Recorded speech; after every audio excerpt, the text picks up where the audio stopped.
Messiah! His professional record 34 victories for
Genesis là quá dẻo.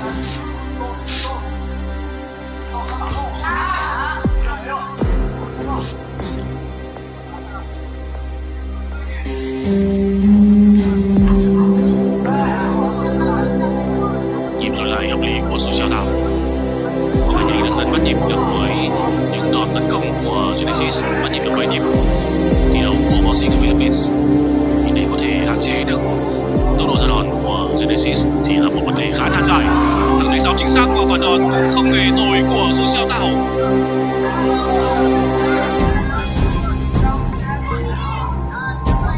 Genesis đã rất chủ động cho việc đẩy tốc độ trận đấu lên cao ngay từ những giây đầu tiên.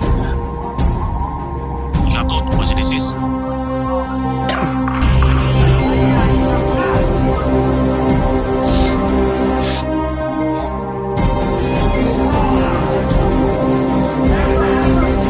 Trái có phải rất nặng của Genesis Germania.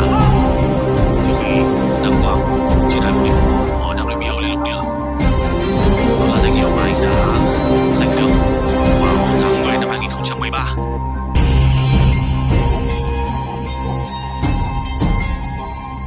Chúng ta đến với diễn biến hiệp đấu thứ tư. Chạm rất nặng của Genesis Evania.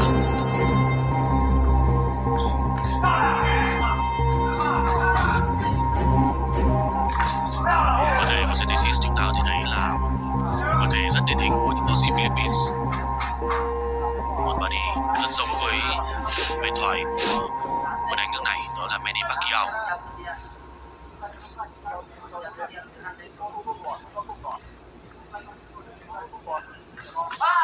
Rất hay, cú chạm vào vùng bụng và theo sau là một cú móc phải quá nặng của Genesis Evania.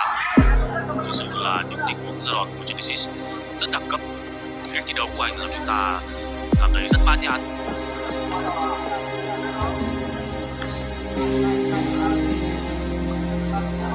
Genesis Evania hiện tại đã kiếm đồng với Cocky Buffalo và chắc chắn trong thời gian tới chúng ta sẽ có được chứng kiến nhiều hơn những màn thượng đài của võ sĩ người Philippines này với những sự kiện diễn ra tại Việt Nam. Và đó rất hay của Su Xiao Tao.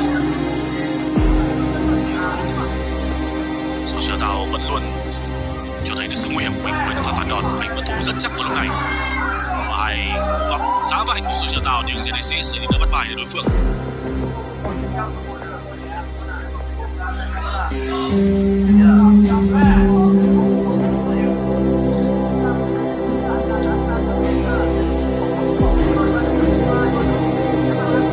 Ở dưới sân đài chúng ta có thể nhìn thấy Trần Văn Thảo đang đứng dưới để cổ vũ cho người bạn của mình.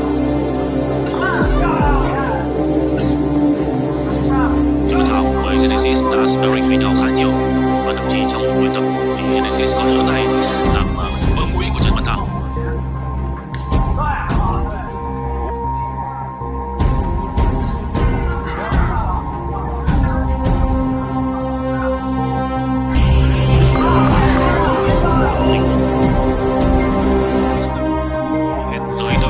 Genesis Evania nhưng Su Xiao Tao cũng khá nhanh để né đòn.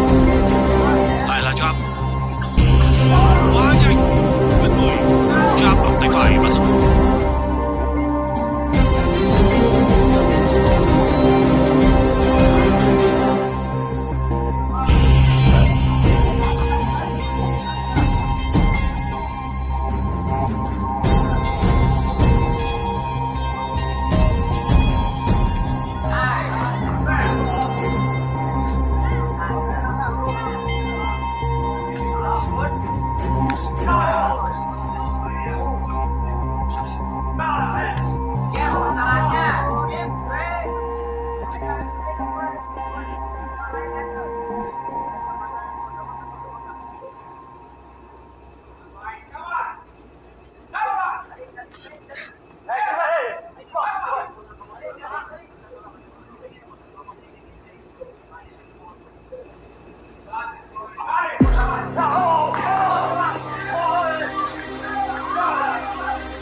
Rất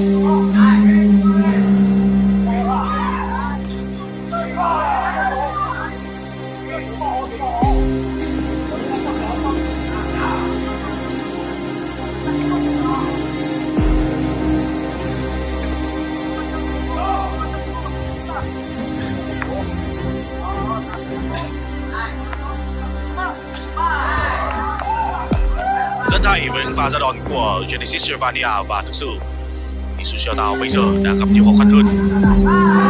Thể lực của Sushiatao có phần đã bị suy giảm khi anh phải nhận quá nhiều đòn đánh chính xác của Genesis Silvania và một trong số đó là cú mắc phải vừa rồi rất nặng.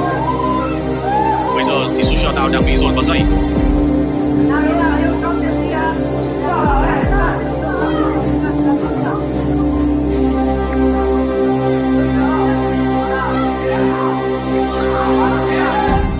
Lực đánh của Sushiatao đã suy giảm rất đáng kể và võ sĩ này đang gặp nguy hiểm.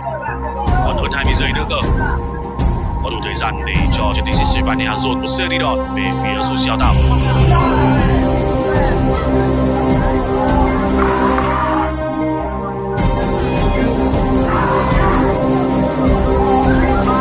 Genesis Silvania là một võ sĩ rất nổi tiếng.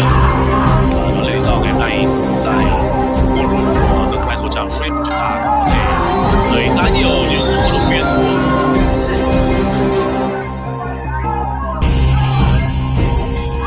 hiệp đấu thứ 6 rồi. Quả thực chúng ta không thể dây bắt được bất cứ một diễn biến nào trong buổi tối ngày hôm nay tại WBO Title Defense Hotel Rumble. Bóng trái chính xác của Genesis, sau đó là một cú trap. Trao đổi đòn đánh rất hay, cả hai đều vừa tung ra những cú đấm rất nặng về phía nhau và đó đều là những cú đấm chính xác. Phải nói rằng thể lực của cái võ sĩ là tuyệt vời. Lên level 6 rồi và chúng ta vẫn chưa thấy bất cứ một dấu hiệu nào về việc chậm lại của cả Genesis và Sushiatao.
Silvania. Và bây giờ thì Sushiatao tấn công liên tục nhưng vừa rồi lại là một pha bóng phạt.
Winner by way of unanimous decision, Genesis